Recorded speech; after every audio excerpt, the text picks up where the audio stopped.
This is the Action Movie Guys podcast, bringing you action movie reviews from across the decades, plus box office numbers and insight like never before. And now, your hosts of the Action Movie Guys podcast, Alex and Nate. What's up, everyone? Welcome to episode number 346 of the Action Movie Guys podcast. I'm your host, Nate, and my co-host is Alex Figueroa. And on this episode, we are starting, a brand new month. Now, it's April. That means it's Mel Gibson month. So we're going to be doing 5 Mel Gibson movies. Now, we've done a bunch of Mel Gibson movies, Alex. We did Lethal Weapons. We did all the Mad Maxes. We did Fat Man. We did Tequila Sunrise. We've done them all except these 5 that we're going to be doing today. So we're going to be doing, we did Edge of Darkness. We've done a good amount of his movies, and this month, after this, I don't think we could ever do another one because this covers anything where he holds a gun at some point. So, I think the straight to DVD ones. Oh yeah. Yeah. Bloodfather. This might be the last Mel Gibson month for sure. Bloodfather was amazing. Yes. So we're going to start with Get the Gringo. Now we do have a guest, so I want to bring him on before I ask my usual questions. Our guest is Scott. Scott, just say hello to everybody. Let them know where they can follow you. Hello, I'm Scott, aka JoJoker_movies at Instagram. And you can find me on there, or when I'm a guest on here, you can find me on here. Thank you very much. There you go. He's only here or there. That's it. He's only here or there. You're not going to find him in the streets or on YouTube. That's all I'm saying. Or on Costco. Or at Costco. Let me ask my usual question. Alex, Scott, before watching this, had you seen it and had you heard of it? Alex. I heard of it, but I never seen it. Okay. Scott. Yes, I actually have seen this. Ooh. But it was probably 2013, 2014, whenever this movie went on streaming way back in the day. So I didn't remember a damn thing. I just remember a little kid and him being in a whack Mexican prison. So this was essentially a first time watch.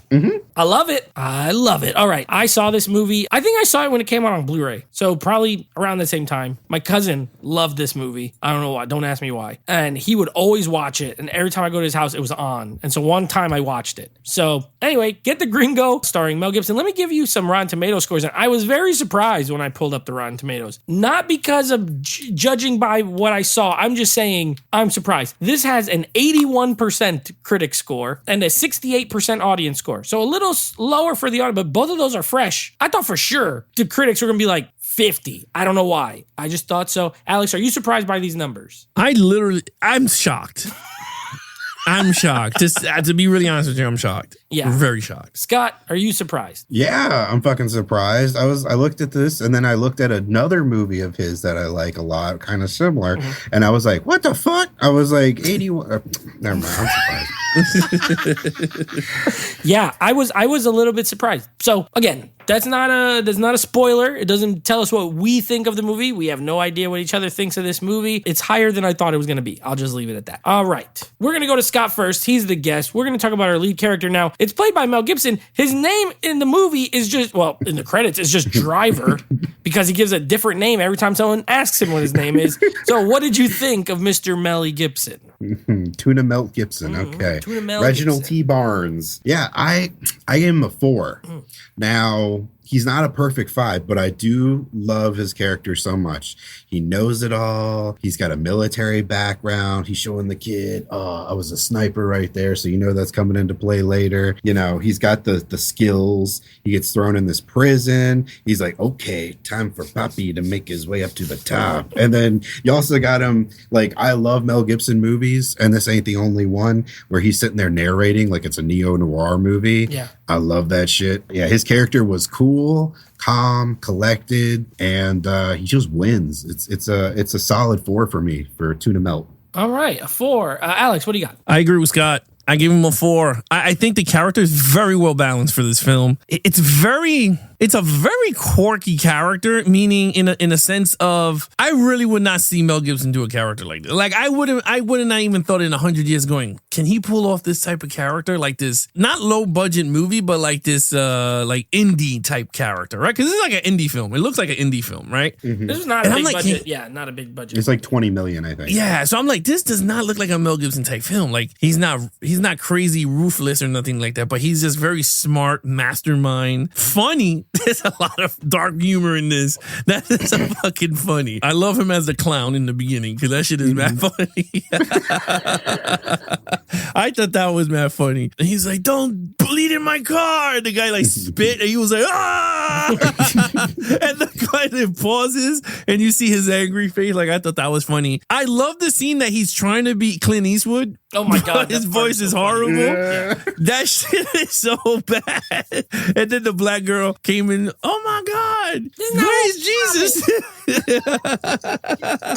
Yep. Yeah. So like, I thought that was pretty funny. Yeah, I think, and then the action sequences with him is pretty good too. So yeah, him and the kid has great chemistry. And I agree with Scott. I love the voiceover. He does very good voiceover work with these type of movies. Like, I'm just like, it's pretty funny when he's even sarcastic in the voiceover. So I thought that was pretty funny too. So anyway, give him 4. I thought he was great. Hey, well, make it a trifecta. I got a 4 written down as well. I liked him. I think the only thing that kept him from being a 5 for me is a little bit more detail. Like, it's rare that I love movies. Well, there's a few, but I don't always love when they don't have a name. They're just like some guy, right? It makes them a little more, it keeps them at arm's length a bit. And yeah, you get the military thing background, but other than that, you don't really know much about him. And he's also kind of a scumbag. I don't always love scumbag characters. I like anti-heroes, but he's not even really that. He's like kind of a scumbag who then forms a relationship with some people. So he's not like totally bad, but super entertaining in this movie. You're right. He's funny. I liked him and the kid a lot, actually. He keeps asking for a cigarette and he buys him nicotine gum at that one part. I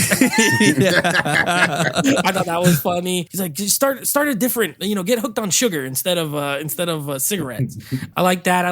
Even the relationship with the mom. I liked his charisma really shines in this movie. I thought he was like he was the perfect actor for this role. I think it works. He's older, but still physical. I could believe him as this kind of, bad guy who still will do some of the right things. And I agree with Alex. I love the way he shoots a gun, by the way. He doesn't even blink when he shoots a gun. Some people shoot and they're like, this dude got eyes wide open, sideways. I loved it. Yeah. So I also gave him a 4. I thought it was a really fun role for him. And I can't really imagine too many other actors pulling it off. Main villain. Now, there's a couple of like bad people. The main villain ultimately is this guy named Javi. And then there's also Frank, who's like the the guy he stole from at the beginning, Peter Stormare. But Javi's like the main villain. So Alex, what did you think? He wasn't, he was not much in the movie. I don't believe he was at the end when he was getting that's the one that got the liver transplant, right? Yeah, that guy. Yeah, he was not that much. I will give him a 3 because he had a prison that looked like a mall. It was weird. Like, that prison was weird. But I kind of, he was ruthless though. Like, even when he was protecting the kid because everyone knew that was like his liver. Like, I thought that was cool. I liked that he was his family members using them to run his operation. That's all he did.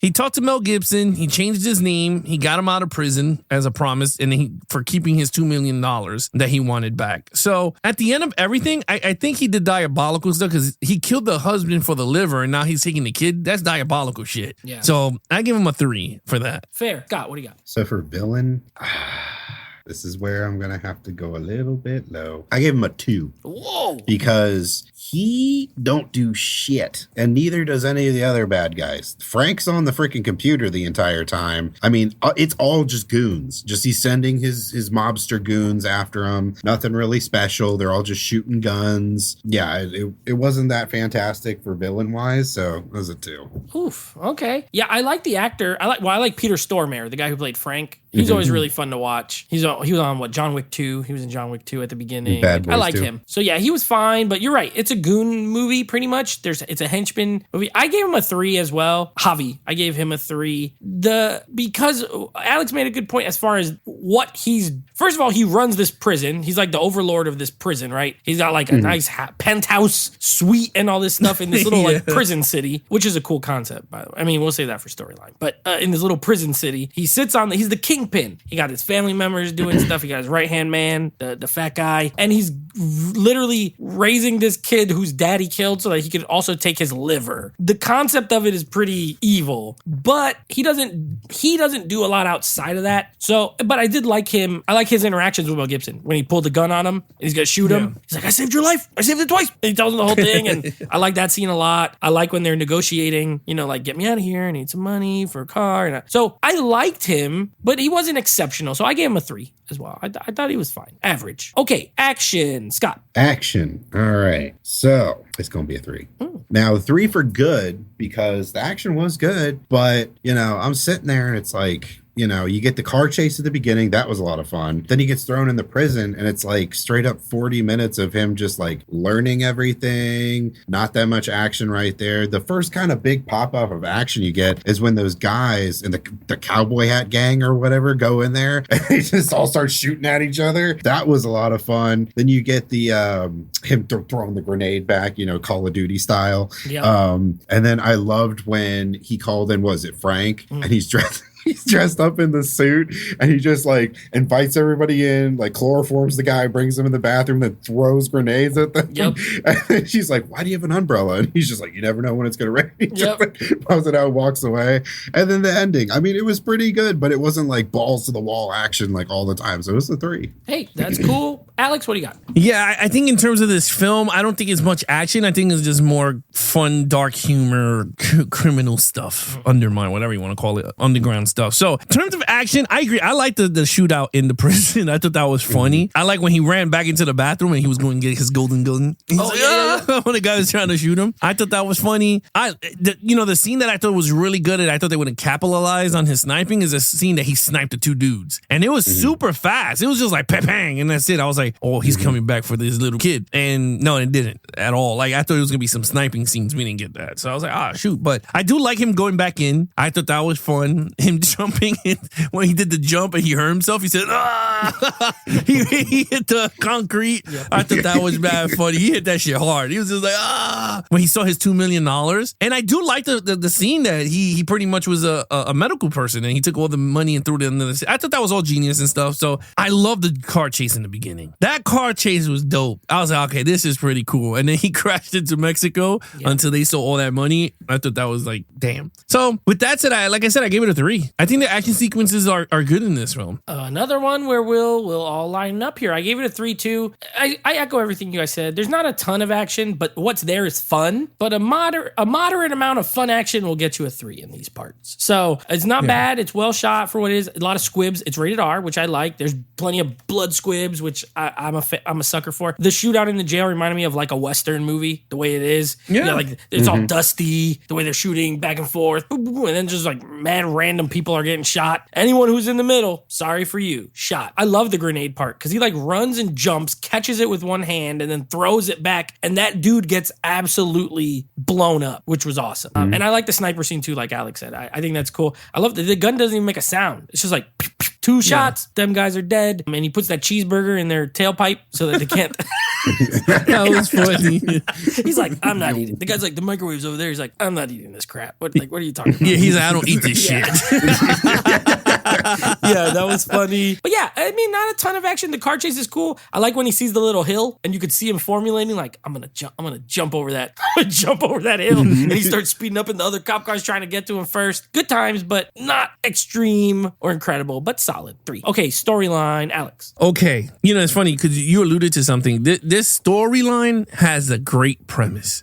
I thought the storyline was good. It's a like I said, it's a dark comedy. It's a cool, like, I don't know, it's just like a quirky comedy with dark humor. I don't know how I could describe it. It's like a minimal action, but very fun acting chops from Mel Gibson. Like something I'd never seen him do besides like I mean, now he does comedy movies like Daddy's Home and all that bullshit, but I kind of like him in these type of roles, like Smoking Ace. Like I could see him in Smoking Ace as like a crazy character. He would have been cool. He would have been cool in like a crazy like Australian. Remember he was the bad guy in Horrible Expendables 3? He was fun in it. That movie he's the best. He was fun in it. He's the only one that could act in that movie. He's chewing up the scenery a little bit. Yeah, he did. It looked like he was like the only one that got the acting memo. He was like, wait, are we supposed to act in this movie? But yeah, like I liked it a lot. I thought the action scenes, like I said, it was good. Him and the kid had a great chemistry. He said we'll roll in 2s and then we'll go from there. I thought that was fun. And I like when he was with the fat cop. That shit was funny too. Oh yeah. When he was talking, that had funny dialogue, and then the two cops that took the $2 million and they would try to bribe him. He was like, "Oh no!" He was like, "They come for me. They fuck me. They gonna fuck you." I thought that was funny. He was like, so I thought those scenes were really funny. So at the end of it, then he got punched in the face by the kid's mom. Yeah, the first time because he was just in the corner. She's like, "What are you looking at, Mom?" Yeah, that was funny. She walks over like she's gonna do something seductive, and she just decks him. Great. Yeah, and then the scene that he saved him, right? Like she was about to get raped, and he came in and shot sideways. I thought that was actually pretty cool. So anyway, I gave it a 4. I thought it had a great storyline, and I thought it was a cool premise. Nice. All right, Scott, what do you got? So for storyline, I gave it a 3. Ooh. I gave it a 3 for good. It's good. I liked what I saw there, but it's not a 4 for me, and it's definitely not a 5. I do like him in the robbing kind of story where he's like a dirty criminal and stuff like that. He's a know-it-all. He's been doing this shit for years. He scopes shits up and down, and then he gets his way in the end. I love that. Oh, I eat it up with a spoon. And then and I do like the prison thing between him and the kid. I love that. It was so he was cute. But yeah, it wasn't an Academy Award winner for me or anything. It was a good story. So yeah, I'm just throwing a 3 at it. I gave it a 4. This got a good storyline. I love the prison. It's like a freaking little town, but a prison. I think that is such a clever way that you could do a lot of stuff to have. It's way better than a regular prison movie where they're just behind bars or in a courtyard all the time. This got a taco truck or a taco stand. When he goes to buy an apartment and all he gets is a bed with a curtain. I love that. That was funny. It was funny. He tells the guy, he's like, "What do you want?" He's like, "Nothing special." Then he goes, "Here's nothing special. It's just a bed with a fan." He said the fan and the towels are included. That was funny. I like the stuff with him and the kid. Again, I thought this movie, I love criminal movies. And the fact that they mixed this with like a lot of comedic moments, I was all about it. I love the beginning. I really like the first act a lot where he's figuring everything out. All right, who's who? Who's in charge? Who's the boss? How do I get around? He's just watching stuff. He's watching. So, oh, yeah, this guy looks like he's in charge. He's yelling at somebody. He's important. I love all of that stuff. When he starts the fire so he could steal the money from the drug dealer. Oh, that was cool, yeah. Yeah, all that was great. And then I like that that's not the it changes kind of what it's, I wouldn't even say changes. The plot unfolds in a natural way as the movie goes on. And it's only 90 minutes. And it really feels like a 1, 2, and 3 act film. I thought it was very well written, honestly. So in that regard, that's why after I watched it, I'm not that surprised by the 81% from critics because it is a well written movie, actually. It just has a silly title in it and it's got a lot of pulpy elements. So, but yeah, I gave it a 4 as well. All right, overall, what do you got, Scott? Overall, I gave it a 4. It's a great movie. My other couple scores might have been a little bit low, but overall, I love the movie. I love the premise of the movie. Mel Gibson's great. He makes the whole damn movie. He's the best part of it. But yeah, it's a 4 for me. Nothing more to say there. Nice. All right, Alex. I gave it a 4. This is a great film. And it's funny, like I said, this is not the typical action movie Mel Gibson that It reminded me of what's the one that we did with the 2 cowboys and Jeff Bridges? Oh, True Grit? No, the other one with Chris Pine. Oh, Chris Pine. Edge of the Water? Water of the Edge? Oh, Hell or High Water. Hell of Water. I was way up in that Edge one. Of the bridge. Water under the bridge. Hell or High Water. It reminded me of that, but more criminal elements of it. Like this one was actually really good. I liked it, and a lot of I don't know if you guys watched it. Did your subtitles come out when the guy was talking Spanish? Yeah. Mine's for some reason the digital version. I put it to English, and me and my wife was like, okay, I had to translate to her because I was just like, I don't know what the hell half the stuff he was saying. I don't speak this gibberish. Yeah, she was like, what is he saying? I was like, something about a liver and a kid. I watched it on Prime through Stars. I had to get a $2 1 month subscription. So it was cheaper than renting it. So I just did that. Yeah. 4 for me. What you got? Same. Dude? Yeah, I think this movie's a blast. No wonder my cousin watched it every day for a little while. I mean, I wouldn't go that far. I enjoyed it. I think Mel Gibson looked like he was having a great time. Scott, you're right. He makes the movie. Anyone else, I don't know if I like it as much. As far as voiceover, I'm 50-50. A lot of times I don't like it. It depends on how, I think it could be gimmicky or corny. In this case, I think Mel Gibson's voice, I could listen to him do a voiceover all day. It was great.